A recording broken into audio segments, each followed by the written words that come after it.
Olá, sou Anícia e esse é o nosso Momento do Evangelho.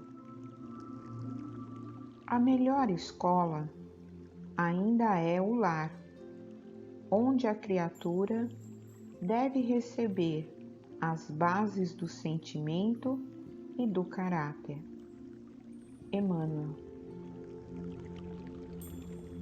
Pedimos ao Pai que nos abençoe, nos fortaleça e nos dê o entendimento deste Evangelho. Pai nosso, que estais nos céus, santificado seja o vosso nome.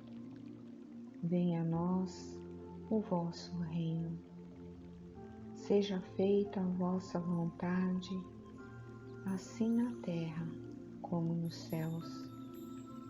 O pão nosso de cada dia nos dai hoje. Perdoai as nossas ofensas, assim como nós perdoamos a quem nos tem ofendido. E não nos deixeis cair em tentação, mas livrai-nos de todo o mal.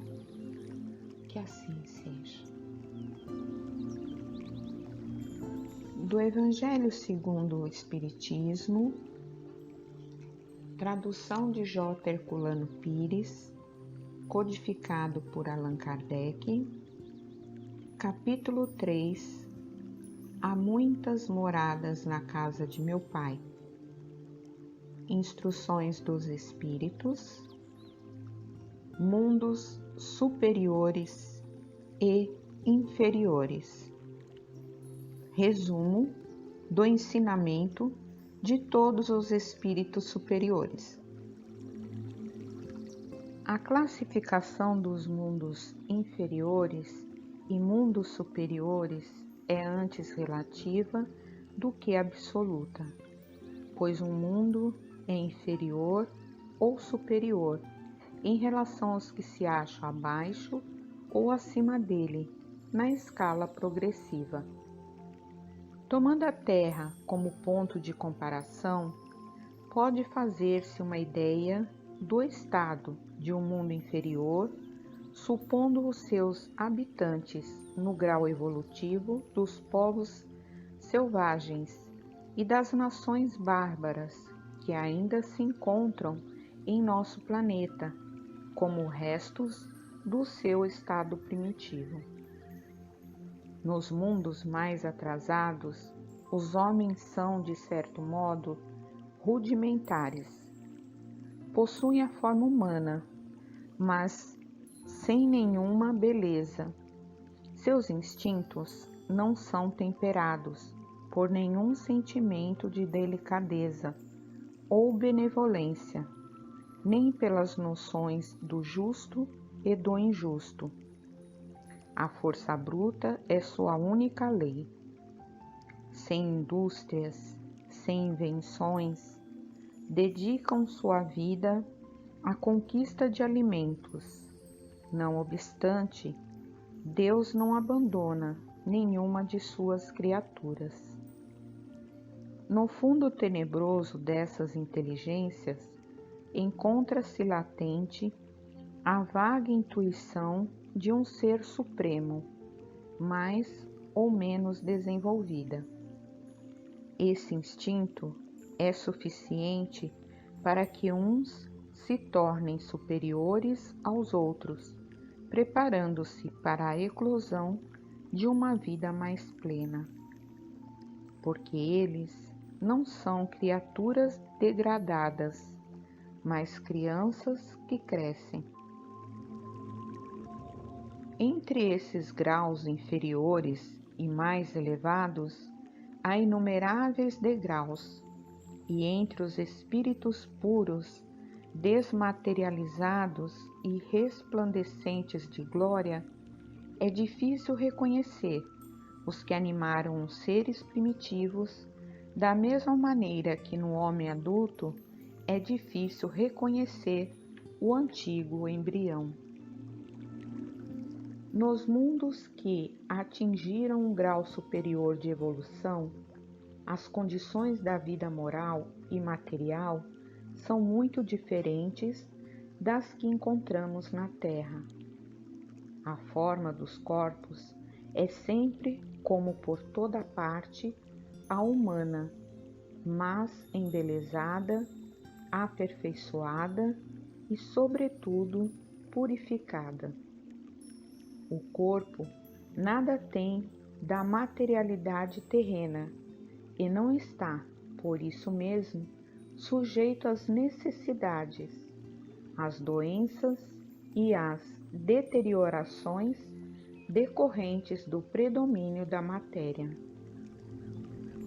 Os sentidos mais sutis têm percepções que a grosseria dos nossos órgãos sufoca. A leveza específica dos corpos torna a locomoção rápida e fácil. Em vez de se arrastarem penosamente sobre o solo, eles deslizam, por assim dizer, pela superfície ou pelo ar, pelo esforço apenas da vontade, à maneira das representações de anjos ou dos manes dos antigos nos campos elíseos. Os homens conservam à vontade os traços de suas existências passadas e aparecem aos amigos em suas formas conhecidas, mas iluminadas por uma luz divina, transfiguradas pelas impressões interiores que são sempre elevadas. Em vez de rostos pálidos, arruinados pelos sofrimentos e as paixões, a inteligência e a vida esplendem com esse brilho que os pintores traduziram pela auréola dos santos. A pouca resistência que a matéria oferece aos espíritos já bastante adiantados facilita o desenvolvimento dos corpos e abrevia, ou quase anula, o período de infância. A vida, isenta de cuidados e angústias, é proporcionalmente muito mais longa que a da Terra. Em princípio, a longevidade é proporcional ao grau de adiantamento dos mundos. A morte não tem nenhum dos horrores da decomposição e, longe de ser motivo de pavor, é considerada como uma transformação feliz, pois não existem dúvidas quanto ao futuro. Durante a vida, não estando a alma encerrada numa matéria compacta, irradia e goza de uma lucidez que a deixa num estado quase permanente de emancipação, permitindo a livre transmissão do pensamento. Nos mundos felizes, as relações de povo para povo, sempre amigáveis, jamais são perturbadas pelas ambições de dominação e pelas guerras que lhes são consequentes. Não existem senhores nem escravos, nem privilegiados de nascimento. Só a superioridade moral e intelectual determina as diferentes condições e confere a supremacia. A autoridade é sempre respeitada, porque decorre unicamente do mérito e se exerce sempre com justiça. O homem não procura elevar-se sobre o seu semelhante, mas sobre si mesmo, aperfeiçoando-se. Seu objetivo é atingir a classe dos espíritos puros, e esse desejo incessante não constitui um tormento, mas uma nobre ambição que o faz estudar com ardor para os igualar. Todos os sentimentos ternos e elevados da natureza humana apresentam-se engrandecidos e purificados. Os ódios, as mesquinharias dos ciúmes, as baixas cobiças da inveja são ali desconhecidos. Um sentimento de amor e fraternidade une a todos os homens, e os mais fortes ajudam os mais fracos. Suas posses são correspondentes às possibilidades de aquisição de suas inteligências. Mas ninguém sofre a falta do necessário, porque ninguém ali se encontra em expiação. Em uma palavra, o mal não existe. No vosso mundo, tendes necessidades do mal para sentir o bem, da noite para admirar a luz, da doença para apreciar a saúde. Lá, esses contrastes não são necessários. A eterna luz, a eterna bondade, a paz eterna da alma proporcionam uma alegria eterna que nem as angústias da vida material, nem os contatos dos maus que ali não têm acesso poderiam perturbar. Eis o que o espírito humano só dificilmente compreende. Ele foi engenhoso para pintar os tormentos do inferno, mas jamais pode representar as alegrias do céu. E isso por quê? Porque, sendo inferior, só tem experimentado penas e misérias e não pode entrever as claridades celestes. Ele não pode falar daquilo que não conhece, mas, à medida que se eleva e se purifica, o seu horizonte se alarga e ele compreende o bem que está à sua frente, como compreendeu o mal que deixa para trás. Esses mundos afortunados, entretanto, não são mundos privilegiados, porque Deus não usa de parcialidade para nenhum de seus filhos. A todos concede os mesmos direitos e as mesmas facilidades para chegarem até lá. Fez que todos partissem do mesmo ponto e não dota a uns mais do que aos outros. Os primeiros lugares são acessíveis a todos.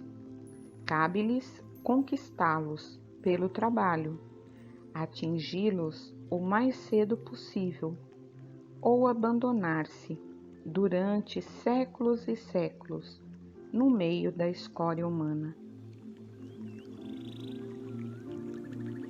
Pai, agradecemos aos nossos protetores individuais, a toda a espiritualidade maior,